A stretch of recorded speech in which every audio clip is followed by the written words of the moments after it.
This is Portchester Castle in Portchester, just outside Portsmouth.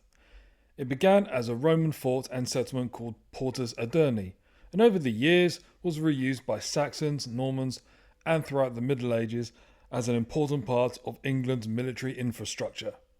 Tonight, however, this small town is the scene of a different sort of attack and defence, as it hosts the Fareham Borough derby between AFC Portchester and their borough neighbours Fareham Town in the Isthmian League South Central Division, level 8 in the English Pyramid.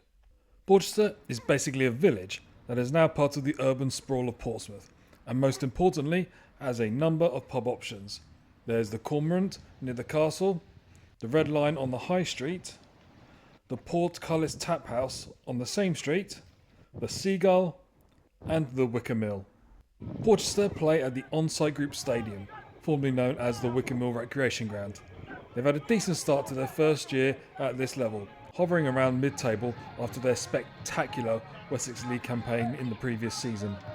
Fareham are struggling though, fixed firmly at the bottom of the table and desperately in need of a big result against their local rivals to restart their season and drag them back into safety. Wicker Mill is a good old-fashioned non-league stadium with minimal seating and fan cover, but plenty of boozing options available for both members and non-members, as well as hospitality. This match was taking place on the evening of Remembrance Day, November the 11th, and as one would expect, was impeccably observed. Look at that. They shall grow not old as we that are left grow old. Age shall not weary them, nor the years condemn.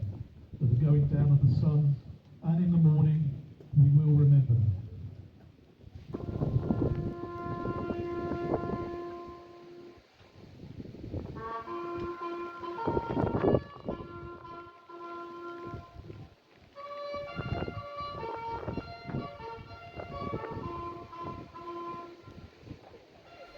And then it was time for the big match kickoff.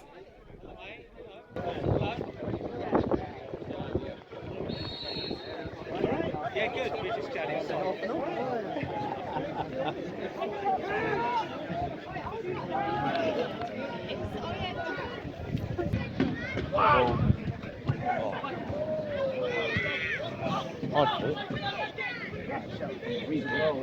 Unfortunately, it was a miserable evening with bouts of driving, heavy rain mixing in with the cold gusts coming across the harbour from the Solent. And, as you'd expect, it had an effect on the match. Thankfully, there is a little bit of covered terracing and seating, but it only gives minimal respite from the elements.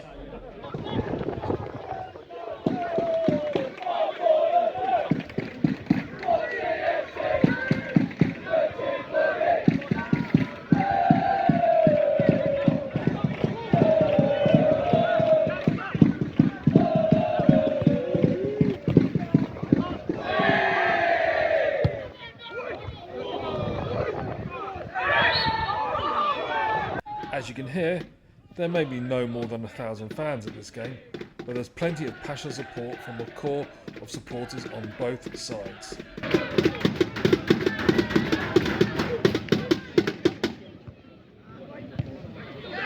him out! Get him out! Well done, Will. Good chasing, Will. Good chasing, Will. Hold on. And at half-time, neither team had managed to make any breakthrough, though not necessarily because of the weather.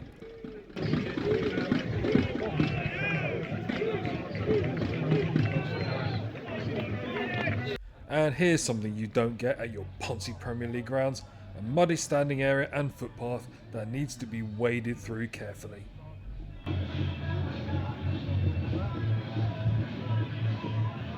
So, the second half began, and the weather didn't relent. The rain was still coming down and the wind was still coming across the pitch. What do you have to do? Pay Steve back monthly?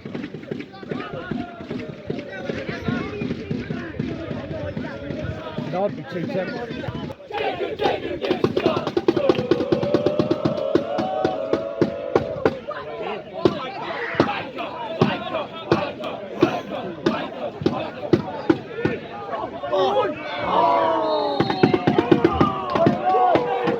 Like all matches at this level I've been to this year, there's no separation of the fans. Yes, this is a competitive match that's taken seriously by players, coaches, officials and fans alike, but it's not the angsty and often troublesome event that you get at high levels. It's more of a social occasion for the fans who just want to watch a local community football match. It's a respite from the aggression and intimidation that is often prevalent in the bigger crowds with more money.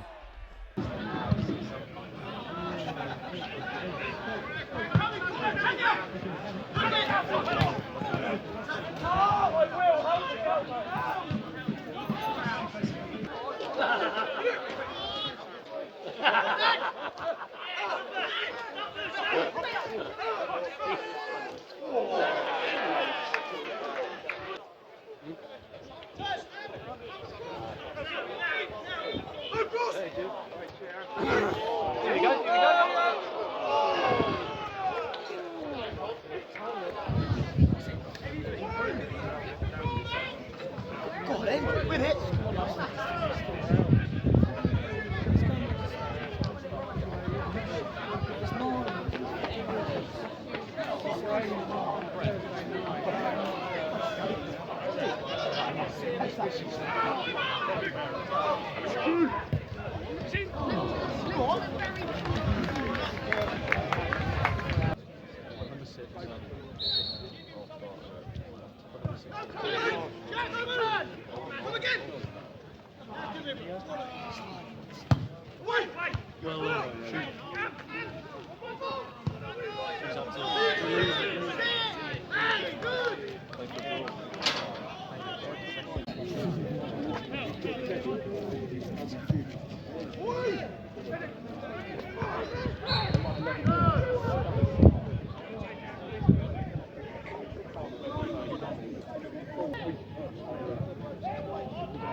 And there we have it. Despite the occasional half chance that both teams failed to take, the match ended 0-0, which was a fair result really.